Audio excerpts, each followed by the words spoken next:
Well, I can tell you right now, Florida's in a position it's never been in before, needing strong representation in the Senate.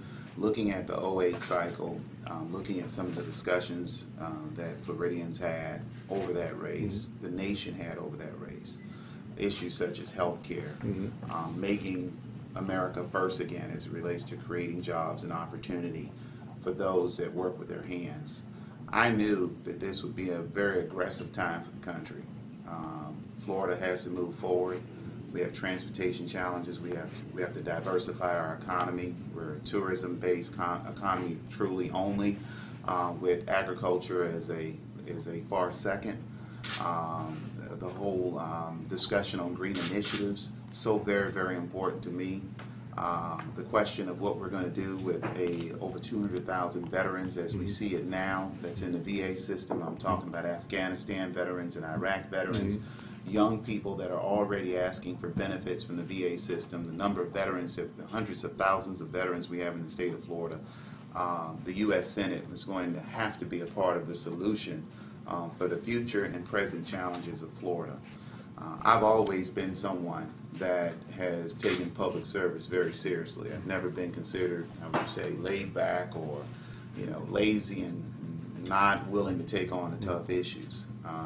But why the Senate? I mean, you're in the House already. Why the Senate can bring about better outcome measures for Floridians, can have a forward lean on behalf of Floridians, and job creation, supporting local communities that are trying to move forward. Need to be Tampa, need to be Fort Lauderdale, Jacksonville, what have you. And in what way can the Senate, you have a piece of legislation you can't advance in the House, in what way could you have a better chance in the Senate? Well, in the Senate, we have legislation that's, a lot of it is that's not moving as fast as it should move. In the House, it's a totally different scenario. I mean, the House, you can propose legislation, doesn't necessarily mean it's going to make it through the process. We have legislation that's dealing with, right now, the financial reform. Well, we're glad that the Senate passed this financial reform package to have us consider it this week. But the Senate, I think, we need stronger representation there. And that's my track record as a House member and as a member of the Florida Senate and a member of the Florida House of Representatives. I've been able to bring perspective to all of those bodies that were not there.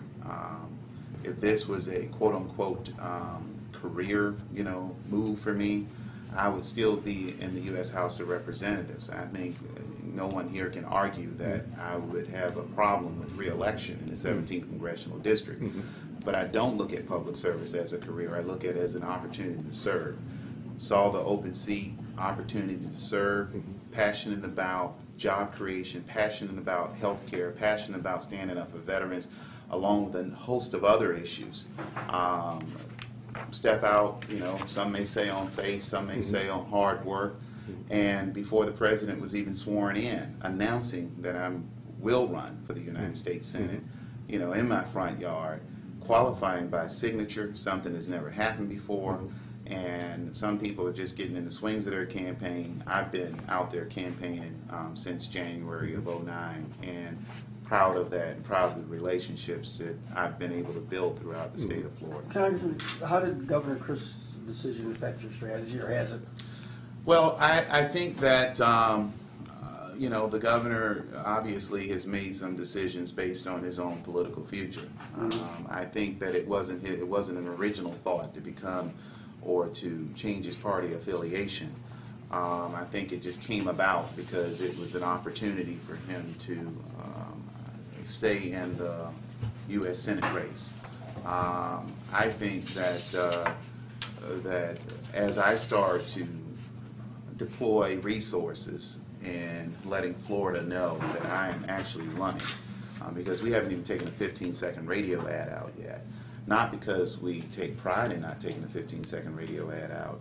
It's just the fact that we have limited resources, and those resources have to be deployed at the right time. I think I have a very good team that can advise me, and has been in the situation of running against a billionaire and running against a former speaker, that you have the Republican right that has already made a decision on who they would like to support. and financially and politically, and running against someone that is, how would you say, very elusive on issues, back and forth.